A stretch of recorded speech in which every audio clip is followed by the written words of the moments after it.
Hi നമസ്കാരം. എൻ്റെ പേര് Premraj. Plus two higher secondary സിലബസിലുള്ള അക്കൗണ്ടൻസിയാണ് ഇവിടെ പഠിപ്പിക്കാൻ ശ്രമിക്കുന്നത്.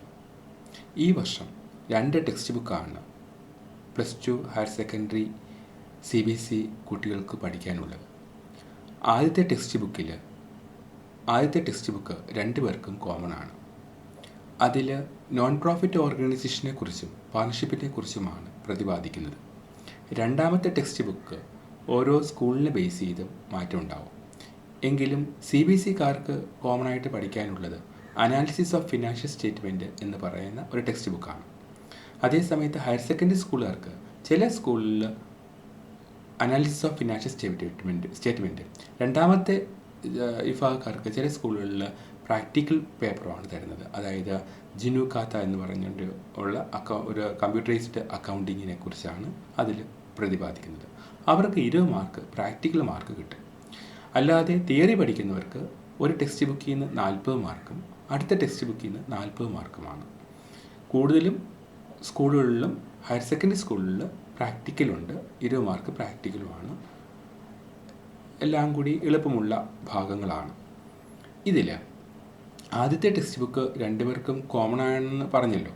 അതിൽ പാർട്ണർഷിപ്പ് എന്ന ഒരു ചാപ്റ്ററിനെ കുറിച്ചാണ് ഇവിടെ പഠിച്ചു തുടങ്ങാൻ ശ്രമിക്കുന്നത്. അപ്പോൾ നമ്മൾ പഠിക്കുന്ന ചാപ്റ്ററിൻ്റെ പേര് accounting for partnership basic concept. രണ്ടാമത്തെ ചാപ്റ്ററാണ്. ആദ്യത്തെ ചാപ്റ്റർ നോൺ പ്രോഫിറ്റ് ഓർഗനൈസേഷനാണ്. അതിൽ ആ ഒരു ചാപ്റ്റർ മാത്രമേ ഉള്ളൂ. ഈ രണ്ടാമത്തെ ചാപ്റ്ററിൻ്റെ പ്രത്യേകത, ഇത് തുടർച്ചയായിട്ട് വരുന്ന 4 ചാപ്റ്ററാണ്. എല്ലാം പാർട്ണർഷിപ്പിനെ കുറിച്ചാണ്. അതുകൊണ്ട് ഇതൊരു ലെങ്തി ആയിട്ടുള്ള ചാപ്റ്ററാണ്. കാരണം രണ്ടാമത്തെ ചാപ്റ്ററിൻ്റെ കണ്ടിന്യൂഷനാണ് മൂന്നാമത്തതും 4-മത്തതും 5-മത്തതും. അങ്ങനെ തുടർച്ചയായിട്ട് ഒരു 4 ചാപ്റ്റർ വരെ പാർട്ണർഷിപ്പിനെ കുറിച്ചാണ് പറയുന്നത്. എന്താണ് പ്രോഫിറ്റ് ഓർഗനൈസേഷൻ? ലാഭം പ്രതീക്ഷിച്ച് നടത്തുന്ന സ്ഥാപനങ്ങളാണ് profit organisation. Soul trading organisation, partnership, joint stock company ഇവയെല്ലാം അതിന് ഉദാഹരണങ്ങളാണ്. ഇതിൻ്റെ തിയറി വശങ്ങൾ കഴിഞ്ഞ വർഷം നിങ്ങൾ ബിസിനസ് സ്റ്റഡീസിൽ പഠിച്ചിട്ടുണ്ടായിരിക്കാം. ഇതിൽ പാർട്ണർഷിപ്പിനെ കുറിച്ചാണ് നമ്മൾ ഇവിടെ പഠിക്കുന്നത്. അതിൻ്റെ അക്കൗണ്ടിങ് പ്രൊസീജിയറിനെ കുറിച്ച്. തിയറി വളരെ കുറവാണ്. അതിൻ്റെ അക്കൗണ്ടിങ് പ്രൊസീജിയറിനെ കുറിച്ചാണ് നമ്മൾ ഈ വർഷം പഠിക്കുന്നത്. ആദ്യം നമുക്ക് എന്താണ് പാർട്ണർഷിപ്പ് എന്ന് പരിശോധിക്കാം. ആദ്യം അതിൻ്റെ ഡെഫിനിഷൻ പഠിക്കണം. പാർട്ണർഷിപ്പിൻ്റെ ഡെഫിനിഷൻ ഇങ്ങനെയാണ്. According to section 4 of Indian partnership act 1932, define partnership as the relation between persons who have agreed to share the profit of a business carried on by all or any of them acting for all. 1932 Indian partnership ആക്ടിലെ section 4 അനുസരിച്ചിട്ടാണ് പാർട്ണർഷിപ്പിനെ define ചെയ്യുന്നത്. Relation between persons, വ്യക്തികൾ തമ്മിലുള്ള ഒരു ബന്ധം. അതായത് 2 അതിലധികമോ വ്യക്തികൾ ഒരു ബിസിനസ് നടത്തുവാൻ വേണ്ടി ഒരുമിച്ച് കൂടുകയും അതിൽ നിന്നുണ്ടാകുന്ന ലാഭം അല്ലെങ്കിൽ നഷ്ടം അവർ വീതിച്ചെടുക്കുകയും അവർ എല്ലാവരും കൂടെ ചേർന്ന് ബിസിനസ് നടത്തുകയോ അല്ലെങ്കിൽ എല്ലാവർക്കും കൂടി വേണ്ടി ഒരാൾ ബിസിനസ് നടത്തുകയോ ചെയ്യും. ഇതാണ് പാർട്ണർഷിപ്പിൻ്റെ ഡെഫിനിഷൻ. ഒരു പാർട്ണർഷിപ്പിൽ പങ്കെടുക്കുന്ന വ്യക്തികളെ നമുക്ക് എന്ത് വിളിക്കാം? The person who have entered into partnership are individually known as partners. അവരെ വിളിക്കുന്നത് പാർട്ട്നേഴ്സ് എന്നാണ്.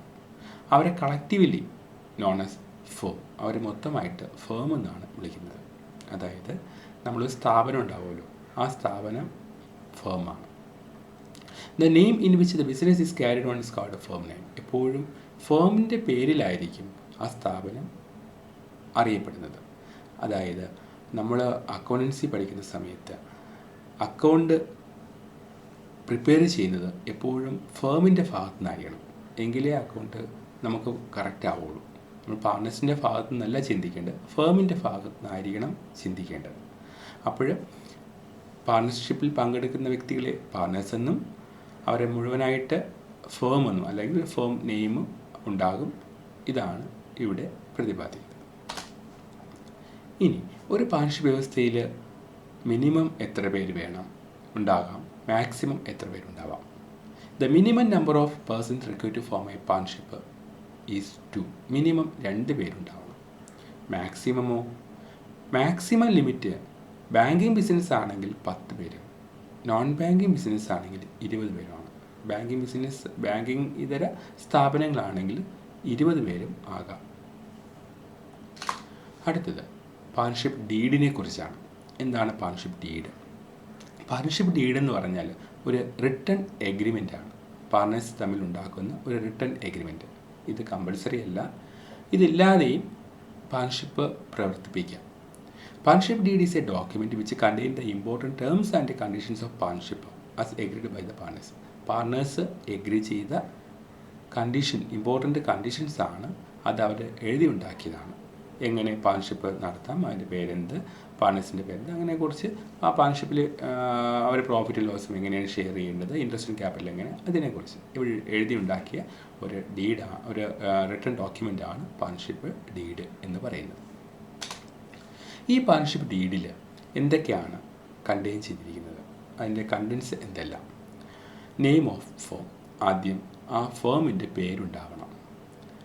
Name and address of all partners. എല്ലാ പാർട്ണേഴ്സിൻ്റെ പേരും അഡ്രസ്സും ഉണ്ടാകണം. Nature of business. ഏത് തരത്തിലുള്ള ബിസിനസ്സാണ് അവർ ആരംഭിക്കാൻ പോകുന്നത്. Name of commencement of partnership. എന്നാണ് ആ പാർട്ണർഷിപ്പ് സ്റ്റാർട്ട് ചെയ്യുന്നത്. The principal place of business. എവിടെയാണ് ആ സ്ഥാപനം തുടങ്ങുന്നത്. Duration of partnership if any. എത്ര കാലമാണ് ഈ പാർട്ണർഷിപ്പ് നിലനിൽക്കുന്നത്. അതായത് അത് കമ്പൽസറി അല്ല, ഇഫ് എനി ഉണ്ടെങ്കിൽ. കാരണം ചില പാർട്ണർഷിപ്പ് വ്യവസ്ഥയിലേക്ക് എന്ന് പറഞ്ഞൊരു കാലാവധി പറഞ്ഞിരിക്കും. ഇപ്പം 10 വർഷം അല്ലെങ്കിൽ 5 വർഷം, 2 ഇങ്ങനെ പ്രത്യേകിച്ച് കാലാവധി പറഞ്ഞിരിക്കും. Capital contribute by each partners. ഓരോ പാർട്ണേഴ്സും എന്തുമാത്രം ക്യാപിറ്റലാണ് കൊണ്ടുവരുന്നത്. Amount permit to withdrawn by each partners. ഓരോ പാർട്ണേഴ്സും എത്ര എമൗണ്ടാണ് എടുത്തുകൊണ്ട് പോകാനുള്ള അവകാശമുള്ളത്. നമ്മളതിനെ ഡ്രോയിങ്സ് എന്നാണ് പറഞ്ഞത്. ഡ്രോയിങ്സ് നമ്മളെ ഫേമിൽ നിന്നും സ്വന്തം ആവശ്യത്തിന് വേണ്ടി പാർട്ണേഴ്സ് എടുത്തുകൊണ്ട് പോകുന്ന ആ ക്യാഷിന് ഡ്രോയിങ്സ് ആണ്. അപ്പോൾ ഡ്രോയിങ്സ് എത്ര ഉണ്ടാവും. The ratio in which profit and loss are shared. പ്രോഫിറ്റും ലോസും ഏത് റേഷ്യോയിലാണ് ഷെയർ ചെയ്യേണ്ടത്. Amount of salary or commission if any payable to partners. പാർട്ണേഴ്സിന് പ്രത്യേകിച്ച് സാലറിയോ കമ്മീഷനോ ഒക്കെ കൊടുക്കുന്നുണ്ടെങ്കിൽ അതിൻ്റെ details. Rate of interest on capital and drawings. Interest on ഡ്രോയിങ്സിൻ്റെ rate. Settlement of account in the event of retirement, death or dissolution.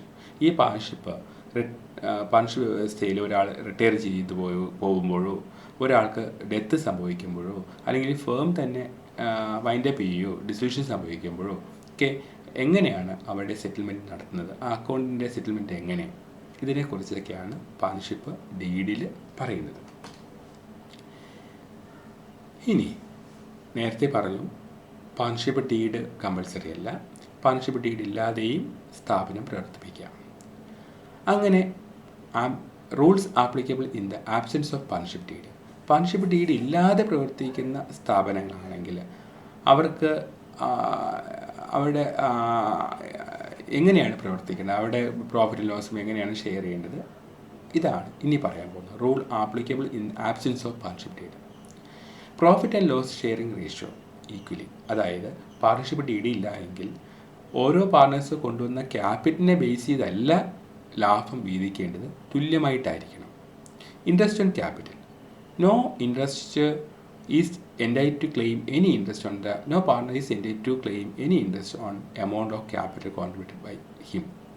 അതായത് partnership deed ഇല്ല എങ്കിൽ ഇൻട്രസ്റ്റ് ഓൺ ക്യാപിറ്റൽ ക്ലെയിം ചെയ്യാനുള്ള അവകാശം പാർട്ണേഴ്സിന് ഇല്ല. അപ്പോൾ ആദ്യം പറഞ്ഞു പാർട്ണർഷിപ്പ് ഡീഡ് ഇല്ല എങ്കിൽ ലാഭവും നഷ്ടവും വീതിക്കേണ്ടത് തുല്യമായിട്ടായിരിക്കണം, അല്ലാതെ അവർ കൊണ്ടുവന്ന ക്യാപിറ്റലിൻ്റെ റേഷ്യോയിലല്ല. ഇൻട്രസ്റ്റ് ഓൺ ക്യാപിറ്റൽ ക്ലെയിം ചെയ്യാനുള്ള അവകാശമില്ല. അതുപോലെ ഇൻട്രസ്റ്റ് ഓൺ ഡ്രോയിങ്സ് ക്ലെയിം ചെയ്യാനുള്ള അവകാശമില്ല. Interest on drawings, no interest on drawings to be charged. Interest on loan 6% ആണ്. ക്യാപിറ്റൽ കൂടാതെ പാർട്ണേഴ്സ് ഫേമിലേക്ക് ഒരു എമൗണ്ട് കൊണ്ടുവന്നാൽ, ഒരു ലോണായിട്ട്, ഒരു അഡ്വാൻസ് ആയിട്ട് ഒരു എമൗണ്ട് കൊണ്ടുവന്നാൽ അതിന് ഇൻട്രസ്റ്റ് സ്വീകരിക്കാനുള്ള അവകാശം പാർട്ണേഴ്സിനുണ്ട്. അത് കമ്പൽസറിയാണ്. അതിൽ പാർട്ണർഷിപ്പ് ഡീഡ് വേണമെന്ന് നിർബന്ധമില്ല. അത് 6% ആണ്. അതിന് റേറ്റും പറഞ്ഞിട്ടുണ്ട് 6% ആണ്. അപ്പോൾ പാർട്ണർഷിപ്പ് ഡീഡ് ഇല്ല എങ്കിലും ക്യാപിറ്റലിന് ഉപരിയായിട്ട് പാർട്ട്നേഴ്സ് ലോണായിട്ട് വല്ലതും ഫേമിന് കൊടുത്തിട്ടുണ്ടെങ്കിൽ അതിന് 6% ഇൻട്രസ്റ്റ് ഫേം പാർട്ട്നേഴ്സിന് കൊടുക്കണം. Remuneration not entitled to any salary commission. ഇനി ഇപ്പം പറഞ്ഞല്ലോ, പാർട്ട്നേഴ്സ് ചേർന്ന് നടത്തുന്ന സ്ഥാപനം, ഇതിൽ ചില പാർട്ട്നേഴ്സ് ചിലപ്പോൾ അതിൽ പിന്നെ റെമ്യൂണറേഷൻ പറ്റുന്ന ആൾക്കാരായിരിക്കും. ഇപ്പം ഒരു ഉദാഹരണത്തിൽ എയും ബിയും സിയും ഉണ്ട്. അതിലെ മാനേജറായിരിക്കും, മാനേജറായിട്ട് നിയമിച്ചിട്ടുണ്ടാവും. അപ്പോൾ അയാൾക്ക് പ്രത്യേകിച്ച് എന്തെങ്കിലും റെമ്യൂണറേഷൻ കൊടുക്കണം. ഇപ്പം സാലറി, അല്ലെങ്കിൽ ഇപ്പം എയും ബിയും സിയും ഉണ്ട്, സിക്ക് കമ്മീഷൻ കിട്ടാൻ ഇട വരുന്നുണ്ട്. അപ്പോൾ ഇങ്ങനെയുള്ള ഇതൊക്കെ റെമ്യൂണറേഷൻ എന്ന് പറയും. പക്ഷേ അത് കിട്ടണമെങ്കിൽ പാർട്ണർഷിപ്പ് ഡീഡ് വേണം. അപ്പോൾ പാർട്ണർഷിപ്പ് ഡീഡ് ഇല്ല എങ്കിൽ സാലറി ക്ലെയിം ചെയ്യാൻ പറ്റത്തില്ല, ഇൻട്രസ്റ്റ് ഓൺ ക്യാപിറ്റൽ ക്ലെയിം ചെയ്യാൻ പറ്റത്തില്ല, പിന്നെ കമ്മീഷൻ ക്ലെയിം ചെയ്യാൻ പറ്റത്തില്ല, ഇതൊന്നും ക്ലെയിം ചെയ്യാൻ പറ്റത്തില്ല. അപ്പോൾ ഇത് പ്രധാനപ്പെട്ടൊരു ഘടകമാണ്. പാർട്ണർഷിപ്പ് ഡീഡ് ഇല്ല എങ്കിൽ പ്രോഫിറ്റ് ലോസും തുല്യമായിട്ട് ഇൻട്രസ്റ്റ് ഓൺ ക്യാപിറ്റൽ ക്ലെയിം ചെയ്യാൻ പറ്റത്തില്ല, ഇൻട്രസ്റ്റ് ഓൺ ഡ്രോയിങ്സ് ക്ലെയിം ചെയ്യാൻ പറ്റത്തില്ല, പിന്നെ ഇൻട്രസ്റ്റ് ഓൺ ലോണ് 6% ആണ്, അത് ഫിക്സഡ് ആണ്. പിന്നെ സാലറി കമ്മീഷൻ ഇവയൊന്നും ക്ലെയിം ചെയ്യാൻ പറ്റത്തില്ല. ഒരു പാർട്ണർഷിപ്പിൽ നമ്മൾ ഈ ചാപ്റ്ററിൽ പ്രധാനമായിട്ട് പഠിക്കുന്നത് ക്യാപിറ്റൽ അക്കൗണ്ട് പ്രിപ്പയർ ചെയ്യാനാണ്. നമ്മൾ കഴിഞ്ഞ വർഷം നിങ്ങൾ പഠിച്ചതുപോലെ അക്കൗണ്ട് എങ്ങനെ പ്രിപ്പയർ ചെയ്യും. ടി ഷേപ്പാണ്, ഡെബിറ്റ് സൈഡ് ക്രെഡിറ്റ് സൈഡിലുണ്ട്, പർട്ടിക്കുലേഴ്സ് എമൗണ്ട്, അങ്ങനെ ക്യാപിറ്റൽ അക്കൗണ്ട്. ഈ ക്യാപിറ്റൽ അക്കൗണ്ട് എന്ന് പറഞ്ഞാൽ ഫേം പ്രിപ്പയർ ചെയ്യുന്നതാണ്. ഓർത്തോളം നേരത്തെ പറഞ്ഞാണ്, നമ്മളെപ്പോഴും പാർട്ണേഴ്സിൻ്റെ ഭാഗത്തു നിന്നല്ല ചിന്തിക്കേണ്ടത്, ഫേമിൻ്റെ ഭാഗത്തു നിന്നാണ്. അപ്പോൾ ഫേം പ്രിപ്പയർ ചെയ്യുന്ന പാർട്ണേഴ്സിൻ്റെ ക്യാപിറ്റൽ അക്കൗണ്ട്, ഇനി എത്ര രൂപ ക്യാപിറ്റലായിട്ട് ഈ പാർട്ണേഴ്സിനുണ്ട് എന്ന് അറിയാൻ വേണ്ടിയാണ് പാർട്ണേഴ്സ് ഇത് പ്രിപ്പയർ ചെയ്യുന്നത്. അപ്പോൾ ഇത് വളരെ അത്യാവശ്യമാണ്. എന്തൊക്കെയാണ് ഈ ക്യാപിറ്റൽ അക്കൗണ്ടിൽ വരുന്നത്, അതിൽ ആ ഐറ്റങ്ങളൊന്നും ഓടിച്ച് നോക്കാം. ഇത് നല്ലതുപോലെ പഠിച്ചിരിക്കണം. പഠിച്ചാൽ മാത്രമേ ബാക്കി അടുത്ത ഭാഗങ്ങളൊക്കെ നല്ലതുപോലെ മനസ്സിലാകത്തുള്ളൂ. ഇതിൽ ആദ്യത്തെ ഐറ്റം ബാലൻസ് ബ്രോക്ക് ഡൗൺ എന്നാണ്. ബാലൻസ് ബ്രോക്ക് ഡൗൺ എന്ന് പറഞ്ഞാൽ ഇപ്പം എല്ലാ വർഷവും നമ്മൾ ക്യാപിറ്റൽ അക്കൗണ്ട് വരയ്ക്കും. അപ്പോൾ കഴിഞ്ഞ വർഷം ഉണ്ടായ ക്യാപിറ്റൽ അക്കൗണ്ടിൻ്റെ ബാലൻസാണ് ഇങ്ങോട്ട് ബ്രോക്ക് ഡൗൺ ചെയ്യുന്നത്. അതാണ് ഓപ്പണിംഗ് ബാലൻസ്.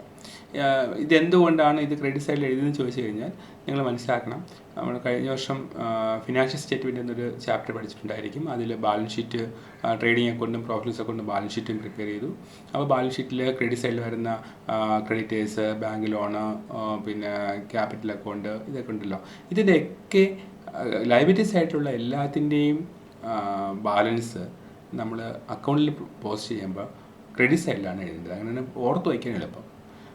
അപ്പോൾ ലയബിലിറ്റി സൈഡിലുള്ള ഐറ്റങ്ങളുടെ അക്കൗണ്ട് വരയ്ക്കുമ്പോൾ എപ്പോഴും ഓപ്പണിംഗ് ബാലൻസ് ക്രെഡിറ്റ് സൈഡിലാണ് എഴുതേണ്ടത്, ബാലൻസ് ബ്രോക്ക് ഡൗൺ. അപ്പോൾ തെറ്റത്തില്ല. അപ്പോൾ ആദ്യത്തെ ഐറ്റം ബാലൻസ് ബ്രോക്ക് ഡൗൺ. അപ്പോൾ ലയബിലിറ്റി സൈഡിലുള്ള ഏത് അക്കൗണ്ട് വരച്ചാലും, ഇപ്പം നിങ്ങൾ സൺഡ്രി ക്രെഡിറ്റേഴ്സ് വരച്ചു, ബാങ്ക് ലോണ്, പിന്നെ ബാങ്ക് ഓവർ ഡ്രാഫ്റ്റ്, ക്യാപിറ്റൽ, ഇങ്ങനെയുള്ള അക്കൗണ്ട് വരയ്ക്കുമ്പോൾ എപ്പോഴും ആ തന്നിരിക്കുന്ന ബാലൻസ്, അതാണ് ഈ വർഷത്തെ ഓപ്പണിംഗ് ബാലൻസ്. കഴിഞ്ഞ വർഷത്തെ ബാലൻസ് ഷീറ്റിൻ്റെ ലയബിലിറ്റി സൈഡിലുള്ള ആ എമൗണ്ടുകളാണ് ഈ വർഷത്തെ ഓപ്പണിംഗ് ബാലൻസ്. അത് എഴുതുന്നത് ക്രെഡിറ്റ് സൈഡിലായിരിക്കും. പിന്നെ രണ്ടാമത് എഴുതിക്കുന്ന ഐറ്റം ക്യാഷാണ്. അതായത് പാർട്ണേഴ്സ് ഫേമിലേക്ക് വീണ്ടും ക്യാഷ് കൊണ്ടുവരികയോ, ക്യാപിറ്റലായിട്ട്, ലോണായിട്ടല്ല, ക്യാപിറ്റലായിട്ട് ക്യാഷ് കൊണ്ടുവരികയോ, അല്ലെങ്കിൽ പുതുതായിട്ടൊരു സ്ഥാപനം തുടങ്ങുകയാണെങ്കിൽ, ഒരു പാർട്ണർഷിപ്പ് വ്യവസ്ഥ തുടങ്ങുകയാണെങ്കിൽ ഈ ബാലൻസ് ബ്രോക്ക് ഡൗൺ ഉണ്ടാകത്തില്ലല്ലോ, എങ്കിൽ ക്യാഷ് എന്നാണ് എഴുതുന്നത്. പുതിയ ഒരു പാർട്ണർഷിപ്പ് ഫേമാണ് തുടങ്ങുന്നതെങ്കിൽ ബാലൻസ് ബ്രോക്ക് ഡൗണിന് പകരം ക്യാഷ് എന്ന് എഴുതും. പിന്നെ അഡീഷണൽ ക്യാപിറ്റൽ കൊണ്ടുവന്നാലും ഇതുപോലെ എഴുതും. അടുത്ത item interest on capital, salary, commission, profit. ഈ പ്രോഫിറ്റ് ആൻഡ് ലോസ് അക്കൗണ്ട് എന്ന് എഴുതിയിട്ട് ബ്രാക്കറ്റിൽ പ്രോഫിറ്റ് എന്ന് എഴുതുന്നത് എന്തുകൊണ്ടെന്ന് വെച്ച് കഴിഞ്ഞാൽ, അത് നമ്മൾ പ്രോഫിറ്റ് ആൻഡ് ലോസ് അക്കൗണ്ട് എന്ന് എഴുതിയാൽ മതി. കാരണം പ്രോഫിറ്റ് ആയാലും ലോസ് ആയാലും നമ്മൾ കണ്ടുപിടിക്കാൻ വേണ്ടി വരയ്ക്കുന്ന അക്കൗണ്ടാണ് profit and loss account. Profit and loss account കണ്ടുപിടിക്കുമ്പോഴാണ് പ്രോഫിറ്റ് ആയാലും ലോസ് ആയാലും കിട്ടുന്നത്. അതുകൊണ്ട് പ്രോഫിറ്റ് ആണെങ്കിൽ ഈ പ്രസൻറ്റ് എഴുതും. അപ്പോൾ ഈ എഴുതിയിരിക്കുന്ന ഐറ്റങ്ങൾ വായിച്ചാൽ നിങ്ങൾക്ക് മനസ്സിലാവും. Interest on capital, salary, commission, profit, ഇതെല്ലാം ഒരു പാർട്ണറിൻ്റെ ക്യാപിറ്റലിനെ കൂട്ടുന്ന ഐറ്റങ്ങളാണ്. ഇൻട്രസ്റ്റ് ഓൺ ക്യാപിറ്റൽ ആയാലും, സാലറി ആയാലും, കമ്മീഷൻ ആയാലും, പ്രോഫിറ്റ് ആയാലും പാർട്ണേഴ്സിൻ്റെ ക്യാപിറ്റലിനെ കൂട്ടുന്ന ഐറ്റങ്ങളാണ്. അപ്പോൾ പാർട്ണേഴ്സിൻ്റെ ക്യാപിറ്റലിനെ കൂട്ടുന്ന ഐറ്റങ്ങളാണ് ക്രെഡിറ്റ് സൈഡിൽ എഴുതിയിരിക്കുന്നത്. ഇപ്പുറത്തെ നോക്കിക്കേ, ഡ്രോയിങ്സ് ഉണ്ട്, ഇൻട്രസ്റ്റ് ഡ്രോയിങ്സ് ഉണ്ട്, ലോസ് ഉണ്ട്. ഇതെല്ലാം ക്യാപിറ്റലിനെ കുറയ്ക്കുന്ന ഐറ്റങ്ങളാണ്. Drawings, interest drawings, loss. സാധാരണ രീതിയിൽ ഒരു ക്യാപിറ്റൽ അക്കൗണ്ടിൽ ഇത്രയും ഐറ്റങ്ങളാണ് വരുന്നത്. ഇത് ഏത് സൈഡിൽ വരുമെന്ന് നല്ലതുപോലെ പഠിച്ചാൽ മാത്രമേ നമുക്ക് മുന്നോട്ട് പഠിച്ചു പോകാൻ പറ്റത്തുള്ളൂ. അതുകൊണ്ട് എല്ലാവരും ഇത് പഠിച്ചിരിക്കണം. അടുത്തത്, കാരണം ഈ വർഷം കൂടുതൽ തിയറി എന്നും പറഞ്ഞ് പിന്നെ കൂടുതൽ തിയറി പഠിക്കേണ്ട ആവശ്യമില്ല. കാരണം ഇതെല്ലാം പ്രോബ്ലം പേപ്പറാണ്. അപ്പോൾ അത്യാവശ്യം തിയറികളാണ് നിങ്ങൾക്ക് പറഞ്ഞു തന്നിട്ടുള്ളത്. ഇനി നമ്മൾ അടുത്ത ക്ലാസ് തൊട്ട് ഇതിൻ്റെ പ്രോബ്ലം എങ്ങനെ ചെയ്യാൻ പറ്റും, അല്ലെങ്കിൽ പ്രോബ്ലമാണ് പഠിക്കുന്നത്. അത്യാവശ്യം തിയറി തീർന്നു.